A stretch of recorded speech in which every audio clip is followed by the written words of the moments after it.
আজকে আমি এসেছি মামা বাড়িতে। তো মামি খুব এলাহি আয়োজন করেছে আমি এসেছি বলে অনেক দিন পর।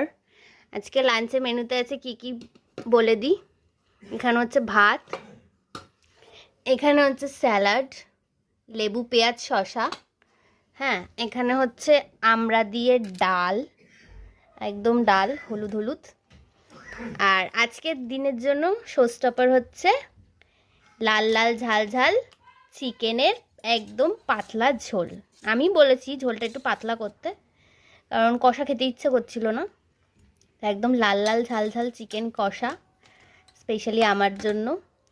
এটা হচ্ছে চাটনি, আমের চাটনি, হ্যাঁ। আর এটা হচ্ছে পাঁপড়, চাটনি দিয়ে খাওয়ার জন্য। পাঁপড় শেষ হয়ে গেছে, ভাজতে ভাজতে পাঁপড় অনেকগুলো খেয়ে নিয়েছি, তাই পাঁপড় শেষ। আর এটা হচ্ছে